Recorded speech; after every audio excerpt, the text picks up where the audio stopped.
เด็กบ่เหมือนวันเด็กวันของเด็กน้อยเพราะว่าความเป็นเด็กน้อยนะบ่ได้ขึ้นอยู่ว่ากับอายุขึ้นอยู่กับคุณธรรมความรู้คุณธรรมครูกับคุณธรรมบ่แม่นว่าผู้ใหญ่แต่ว่าถ้าบ่มีศีลบ่มีธรรมบ่ฮู้จักบุญบ่ฮู้จักบาปบ่ฮู้จักกาลเทศะก็คือเป็นเด็กน้อยบ่ฮู้จักความบ้านเฮาว่าก็คือกันถ้ามีศีลมีธรรมมีความรู้จักกาลเทศะรู้จักการรู้จักเวลาเด็กน้อยก็คือผู้ใหญ่รู้จักการเคารพนอบน้อมอ่อนน้อมต่อผู้ใหญ่จังซี่ก็คือผู้ใหญ่แต่ว่าถ้าผู้ใหญ่แล้วถือตนว่าเจ้าของรู้เจ้าของอายุหลายถือตนว่าเจ้าของอายุหลายจังซี่ก็หรือว่าบ่ฟังความเว้าบ่ฮู้จักบุญบ่ฮู้จักบาปหรือว่าบ่ฮู้จักความบ่ฮู้จักแบบว่าเว้ายากไปเว้ายากถ้าเรียนว่าบ้านเฮาเอาแต่ใจไปเพราะว่าสิ่งเหล่านี้บ่ได้เกี่ยวกันว่าบ่ได้วัดอยู่ที่อายุวัดที่คุณธรรมหรือว่าผู้มีธรรมเป็นเครื่องอยู่เป็นเครื่องใช้ในชีวิตประจำวันหรือว่ามีความเกรงกลัวต่อบาปความละอายต่อบาปในการกระทำจังซี่อันนี้คือความเป็นผู้ใหญ่นี่ล่ะก็จังว่าบ่ได้ว่าเด็กน้อยผู้ใหญ่เหมือนกับพระเพิ่นบวชเข้ามาภิกษุสงฆ์บวชเข้ามาบ่ได้จำเป็นว่าบ่ได้เกี่ยวว่าบวชเพิ่งบวชมื้อนึงเป็นอรหันต์ก็มีจังซี่เพิ่นจึงว่าบ่ให้ปรามาสเพราะว่าสิ่งเหล่านี้เกิดขึ้นอยู่ได้กับทุกคนเพราะว่าทุกคนถ้านำธรรมะไปประพฤติปฏิบัตินำไปใช้ก็คือผู้นั้นล่ะคือผู้ใหญ่รู้จักธรรมมีธรรมเป็นเครื่องอยู่มีธรรมเป็นเครื่องนำชีวิตนำทางชีวิตอันนี้คือผู้ใหญ่หรือว่ารู้จักสิ่งใดควรสิ่งใดบ่ควรจังซี่มีศีลมีธรรมคือผู้ใหญ่แต่ว่าถ้าคนที่อายุหลาย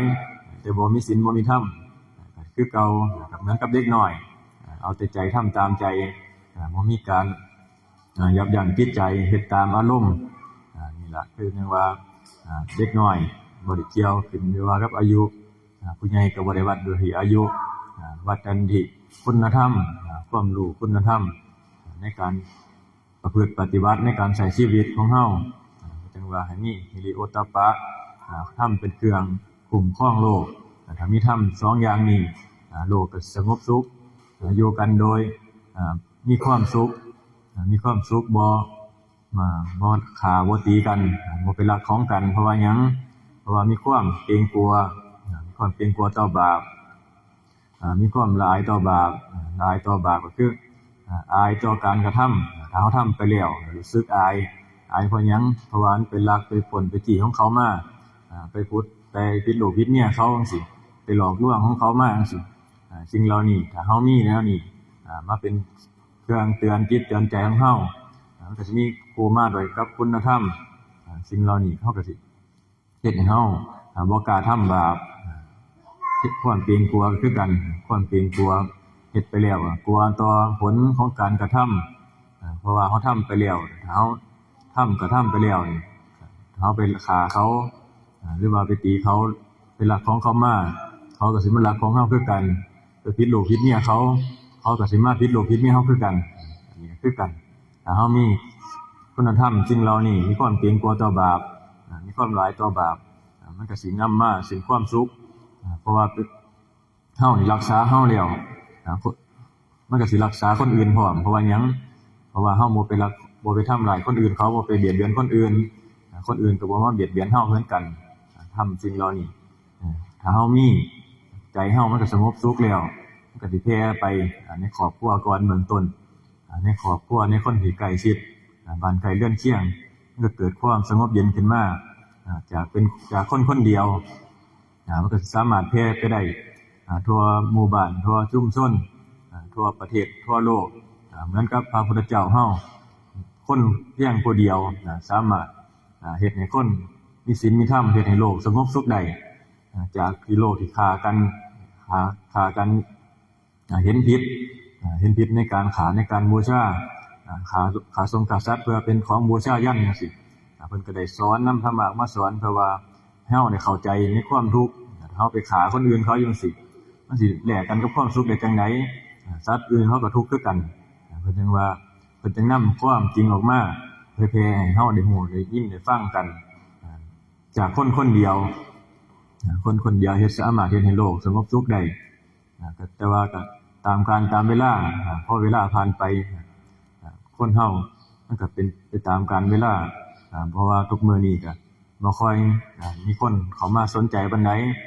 เพราะว่าไปตามโลกไปตามกิเลสมันก็หลายขึ้นไปตามกาลตามเวลาเพราะว่าบ่ค่อยมีคนฝึกหัดปฏิบัติบ่ค่อยมีคนสนใจเพราะว่า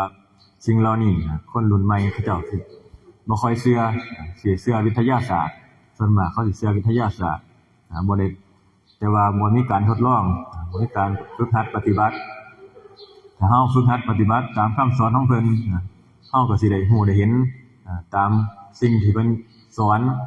เพิ่นสอนแนวใดเฮาลองเอามาปฏิบัติเบิ่งมาเฮ็ดเบิ่งว่ามันจริงหรือบ่มันเปรียบเทียบกันว่ามันจริงหรือบ่จังซี่เหมือนกับสิ่งใดเป็นมงคลบ่เป็นมงคลจังซี่ถ้าว่าเป็นมงคลเหมือนกับงานศพจังซี่เฮาสิเห็นว่าสิบ่เหมือนกับว่างานก็สิเป็นมงคลเฮาสิบ่มักเว้ากันบ่เว้าว่าผู้นั้นตายผู้นี้ตายจังซี่เขาสิบ่เว้ากันเพราะว่าหยังเพราะว่าเขาเข้าใจว่าถ้าว่าการเรื่องตายนี่เป็นของบ่มงคลเป็นอมงคลเขาสิบ่ให้เว้ากันเพราะว่าหยังเขาเข้าใจว่าถ้าเว้าเรื่องความตายแล้วมันก็สิเป็นว่าเป็นบ่มงคลคือกันความเข้าใจผิดมงคลก็คือเฮ็ดไปแล้วนี่ล่ะก็คือเฮ็ดไปแล้วมันเกิดความสุขสบายใจของเฮาเกิดความเจริญรุ่งเรืองขึ้นแก่ชีวิตของเฮามันจะเป็นมงคลมงคลก็คือเฮ็ดไปแล้วนี่มันบ่เกิดความสุขความสบายใจแก่เฮานี่ล่ะถ้าเฮาเข้าใจว่าสิ่งเหล่านี้เฮาไปเชื่อได้ยินได้ตามได้ฟังตามกันมาเฮาก็เลยเฮ็ดตามกันมาบ่รู้ว่าสิ่งใดมันเป็นสัมมาทิฏฐิหรือว่าเป็นมิจฉาทิฏฐิเฮาจะบ่ฮู้แต่ว่าถ้าเฮาได้ยินได้ฟังแล้วก็จะฮู้ว่าเหมือนกับการขึ้นเรือนขึ้นบ้านใหม่จังซี่ก็ต้องมีหมอสู่หมอพราหมณ์จังซี่สิ่งเหล่านี้มันบ่ได้จำเป็นเพราะว่าเป็นหยังเฮาเป็นเจ้าของเรือนแท้ๆบ่จำเป็นต้องไปขอคนอื่นเฮาเป็นผู้สร้างขึ้นมาเฮาเป็นผู้สร้างเรือนสร้างบ้านขึ้นมาเฮาเขาอยู่โลดสิเป็นหยังเพราะว่าหยังเฮาเป็นเจ้าของนี่เฮาเป็นผู้สร้างขึ้นมาสิ่งเหล่านี้คือกันถ้าเฮาเข้าใจในชีวิตขึ้นมาบ่จำเป็นต้องไปพึ่งสิ่งอื่นเพื่อให้พึ่งการกระทำของตนเองนี่ล่ะมันจังเป็นถ้าเฮาพึ่งการกระทำของเฮาสิ่งเหล่านี้มันก็สิเป็นบุญขึ้นมาเป็นบุญหยังมันก็สิฮู้จักว่าเฮาเฮ็ดสิ่งนี้แล้วมันเป็นบุญขึ้นมาเฮ็ดสิ่งนี้มันเป็นบาปคือพึ่งการกระทำของเฮาน่ะสินำพาไปบ่ว่าจะเป็นบุญหรือเป็นบาปก็คือการกระทำของเฮาเพิ่นอยู่กับเฮาขึ้นอยู่กับเฮาเลือกเอาเฮาเลือกได้ถ้าเฮารู้จักเลือกมันก็สิเป็นบุญต่อเฮาเองเฮาบ่รู้จักพิจารณาบ่รู้จักว่าบุญบ่จักว่าบาปมันก็สินำพาไปในสิ่งที่เป็นทุกข์ทุกข์เพราะหยังทุกข์เพราะความบ่รู้หยังบ่รู้ในการเกิดบ่รู้ในว่าความนี้มันเป็นทุกข์มันกับการความคิดของเฮาทุกข์มากคิดเพราะความทุกข์เพราะความคิดหาตั้งแต่แนวสิเฮ็ดคิดหาตั้งแต่แนวสิทำคิดหาตั้งแต่แนวสิอยากเป็นอยากได้อยากมีเหมือนกับคนอื่นเหมือนกับคนอื่นเขาสิส่วนมากเฮาสิเห็นเขามีก็อยากมีนำเขาเห็นเขาเป็นก็อยากเป็นนำเขาจังซี่เหมือนกับการให้ทานทำบุญให้ทานจังซี่ก็ว่าเห็นเขาขอก็ขอให้ร่ำให้รวยให้มีสุขภาพร่างกายแข็งแรงจังซี่ก็ขอไปแต่ว่าความเป็นจริงแล้วเฮาขอไปมันก็ร่างกายของเฮามันก็มีการเสื่อมโทรมเป็นธรรมดาร่างกายของเฮาสิให้มันแข็งแรงอยู่ตลอดก็บ่ได้เฮาเบิ่งไปตามที่เฮาเห็นอยู่กันทั่วไปนี่เกิดขึ้นมาแล้วก็ มีเสื่อมไปเกิดขึ้นมาก็ใหญ่เฒ่าแก่ไปตามความเป็นจริงตามธรรมชาติมันบ่สามารถบังคับให้หนุ่มอยู่จั่งซั้นได้สิ่งเหล่านี้ก็ให้เฮาเห็นตามความเป็นจริงเพราะว่าหยังเพราะว่าถ้าเฮาเข้าไปยึดเขาไปยึดถือว่าให้มันอยู่แบบเก่านี่ก็สิเกิดความทุกข์ขึ้นมาก็เท่านั้นแล้วในเมื่อเฮาได้ยินได้ฟังก็พิจารณาเอาเพราะว่าธรรมเพิ่นนำมาบอกนำมาสอนเพื่อว่าให้เฮาได้เห็นความจริงในชีวิตก็ให้มีการประพฤติปฏิบัติการปฏิบัติก็บ่ได้แม่นแนวยากเฮานั่งอยู่จั่งซี้เบิ่งลมหายใจเข้าออกต่างคนก็ต่างทำความสงบอยู่กับลมหายใจเข้าออกของเฮาหรือว่าอยู่กับคำบริกรรมพุทโธธัมโมสังโฆของไผของมันไปคือเครื่องอยู่ของเฮาบ่แม่นว่านั่งฟังเทศน์อยู่จังซี่นั่งฟังครูบาเว้าสิคิดว่าโอ้ครูบาสิเว้าหยังน้อครูบาสิเว้าไปทางไหนน้ออันนี้คือส่งจิตออกนอกเป็นการส่งจิตออกนอกการฟังเทศน์คือการสังเกตจิตใจของเฮานี่ว่ามันสิคิดไปนำสิ่งใดมันสิคิดไปหันไปนี่บ่จังซี่เฮาเบิ่งใจเฮานั่งฟังก็ฟังไปอีกตัวนึงก็เบิ่งจิตเบิ่งใจของเฮาว่ามันสิโอ้ครูบาสิเว้าถูกหรือสิเว้าผิดสิเว้าไปทางไหนน้อจังซี่ให้เฮาเบิ่งจิตเบิ่งใจเฮาอยู่กับลมหายใจอยู่กับคำบริกรรมของเฮาไปอันนี้คือการฟังเทศน์หรือว่าการนั่งภาวนาก็อยู่กับนี่ล่ะเครื่องอยู่ของเฮาลมหายใจหรือว่าอุณโลมคำบริกรรมสิ่งนี้ล่ะก็ให้อยู่จังซี่เพราะว่าการปฏิบัติบ่ได้เลือกว่าใส่สุดบ่ได้เลือกว่าสมทานบ่ได้เลือกว่าต้องสมทานศีลก่อนต้องสมทานกรรมฐานก่อนบ่ได้เลือกอันนั้นคือเป็นรูปแบบการปฏิบัติบ่มีรูปแบบปฏิบัติได้ตลอดแต่ว่าในเบื้องต้นก็อาศัยรูปแบบในการนั่งเฮาสิอาศัยการนั่งสมาธิก่อนนั่งเพื่อหยังเพื่อให้มันหาความสงบซะก่อนพอเฮ็ดเป็นแล้วเริ่มตั้งมั่นแล้วเฮ็ดอุณโลมเกิดขึ้นแล้วจับลมเป็นแล้วพอเคลื่อนที่ไปมันก็เฮ็ดได้คือกันเริ่มฝึกในการเดินการย่างการนอนต่างๆจังซี่นี่ล่ะมันก็เฮ็ดได้คือกันบ่ได้เกี่ยวว่าอยู่กับต้องนั่งหลับตาสมาธิบ่ได้ขึ้นว่าอยู่กับนั่งหลับตาเฮาย่างไปก็เฮ็ดได้จับลมหายใจไปอยู่กับคำบริกรรมพุทโธไปทำการทำงานเฮ็ดได้เหมือนกันบ่ได้เลือกครับอริยบทเฮาฝึกให้เป็นแล้วเฮาผู้ใดสนใจฝึกจังซี่นะขึ้นอยู่ว่าเฮาสิสนใจบ่ในการกระทำสิ่งเหล่านี้เพราะว่าบางคนอาจสิมองว่าเป็นเรื่องไกลตัวแต่ว่าเรื่องการทำสมาธิหรือว่าการปฏิบัติธรรมนี่อยู่กับเฮาตลอดอยู่กับเฮาเพราะว่าหยังเพราะว่าถ้าเฮาสังเกตใจของเฮานี่ล่ะคือการภาวนาไปนำไปเบิ่งใจเฮานี่ล่ะคือการภาวนาสังเกตจิตสังเกตใจของเฮาพัฒนาบ่ให้มันไหลไปตามกิเลสตัณหาพยายามขัดใจมันบ่ให้มันไหลไปตามกิเลสมันอยากได้หยังมันอยากได้หยังสิมันบ่สมควรจังซี่ก็พิจารณาเบิ่งแล้วบ่ให้ไปตามใจมันฝืนใจการปฏิบัติธรรมคือการส่วนกระแสของใจบ่ให้มันไหลไปตามที่เฮาเป็นทุกข์ขึ้นมาเพราะว่าหยังเพราะว่าเฮามีแต่ไหลไปตามใจของเฮาบ่ได้ทวนกระแสขึ้นมามันก็เลยเป็นทุกข์บาดเพราะแสวงหามาอยากได้อยากมีอยากเป็นเพราะหยังเพราะว่าเฮาไปยึดไว้ในสิ่งที่เฮาฮู้ในสิ่งที่เฮาได้ยินได้ฟังมาเห็นเขามีไปยึดไว้ว่าเขารวยเขาจังมีรถจังซี่ก็อยากมีรถคือเขาเพราะว่าหยังเพราะว่าเฮาไปยึดไว้ว่าโอ้ถ้ามีรถนี่เขาสิว่าเฮารวยจังซี่ถ้าเฮาบ่มีก็คือคนจนจังซี่คนจนจริงๆแล้วบ่ได้คนรวยจริงๆแล้วบ่ได้อยู่ว่ากับ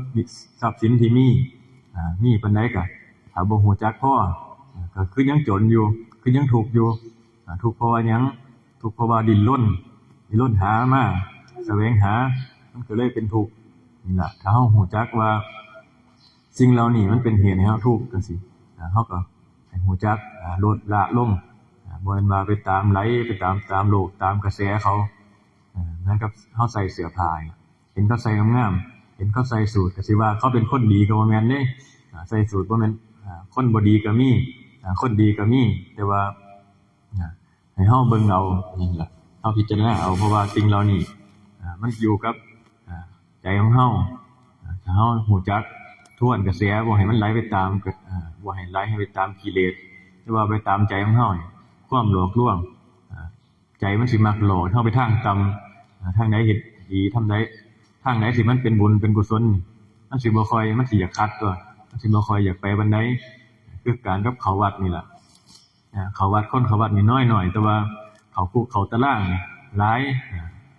กินเหล้าเมายานี่เป็นน้ำมาหลอกมาล่ำเป็นเทศกาลงานต่างๆนี่หลายแต่ว่าคันเข้าวัดนี่บ่มีมาหลอกมาล่ำบ่จะเข้าได้บาดนี่มันต่างกันมันสวนกันนี่ล่ะถ้าเฮาบ่รู้จักจังซี่